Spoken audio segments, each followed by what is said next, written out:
somewhere between check-in and takeoff. A few weeks ago, I was sitting at an airport gate waiting for a delayed flight when I noticed something strange. Around me, people were doing what travelers always do. Some were scrolling through their phones. Others were staring out at aircrafts moving across the tarmac.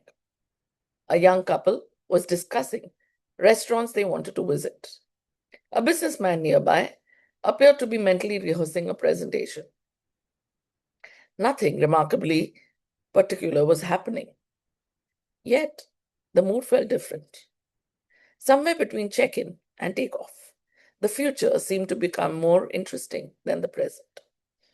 As I sat there, I found myself thinking about possibilities, plans, and ideas rather than the unfinished tasks and frustrations I had carried with me to the airport. What struck me was nothing in my circumstances had actually changed. The challenges waiting for me at work were still there. The decisions I had been postponing were still unresolved. Even the flight delay was hardly a reason for optimism. Yet, airports seem to create a peculiar psychological space where tomorrow feels more exciting than today. They encourage us to think about where we are going rather than where we are. The more I reflected on that feeling, the more I wondered whether behavioral science could explain why airports have such a powerful effect on the way we see the future. Looking out at the runway. Whenever I find a seat near the window, I notice how quickly my attention shifts away from the present. Instead of thinking about the week I just had, I start thinking about what lies ahead. A work trip begins to feel like an opportunity. A holiday starts to feel like an adventure. Even routine travel can create a sense of something positive, a sense that something positive is waiting on the other side of the journey. Behavioral scientists call this the optimism bias. We tend to believe that positive outcomes are more likely than they really are. Airports amplify this tendency because they place us at the beginning of a journey rather than the middle of one. Our attention naturally shifts towards possibilities, and when that happens, the future often appears brighter than the present. Waiting at the gate. Airports involve a surprising amount of waiting, but that waiting rarely feels empty. While sitting at the gate, I often find myself mentally traveling beyond before I'm physically traveling. I imagine the destinations, picture conversations that have not happened yet, and rehearse experiences that still exist only in the future. The journey begins in my head long before it begins in the air. This is an example of mental simulation. We have an extraordinary ability to imagine future events in vivid detail. The more vividly we imagine them, the more real they begin to feel. Airports create ideal conditions for this because they give us time, anticipation, and a clear destination. Before we leave the ground, we have already started experiencing the future in our minds. Hearing the boarding announcement, there is a noticeable shift that happens when boarding is announced. People who are quietly reading or scrolling through their phones suddenly become more alert. Bags are picked up, boarding passes appear, conversations become more animated.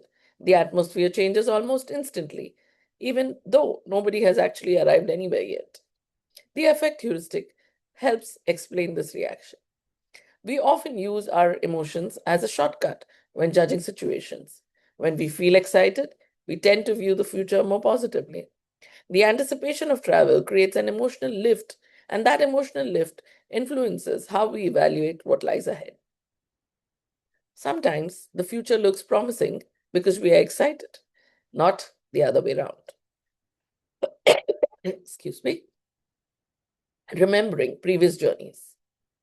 As I walk through an airport, memories of earlier trips often return unexpectedly. I remember wandering through unfamiliar streets, discovering hidden cafes, watching sunsets from the hotel balconies, or having conversations that stayed with me long after the journey ended. What I rarely remember are the delays, long queues, uncomfortable seats, or frustrating airport transfers. The availability heuristic helps explain why. We tend to rely on memories that come easily to the mind, when making judgments about the future. Positive travel memories are often vivid and emotionally rich, which makes them easier to recall. Those memories become the raw material from which we build our expectations, making future journeys seem more rewarding than they might objectively be. Walking down the aero bridge. There is something fascinating about the final walk from the gate to the aircraft. The destination has not changed, the flight has not taken off, yet the excitement often peaks during these moments. The journey suddenly feels real. Every step along the aero bridge seems to confirm that was once a plan is now becoming reality. Sorry. Behavioral science refers to this as the goal gradient effect. As we move closer to a desired outcome, our motivation and enthusiasm tend to increase. Airports are designed around visible milestones. Check in leads to security, security leads to the gate leads to boarding. Each stage creates a sense of progress, and the progress itself can be motivating. The closer we feel to our goal, the more invested we become in reaching it. Looking between the lines. The more I think about it, the more I realize that airports are not really about travel. They are about possibilities. They are places built entirely around what comes next. Every sign, announcement, and departure board points people towards a future destination rather than a present reality.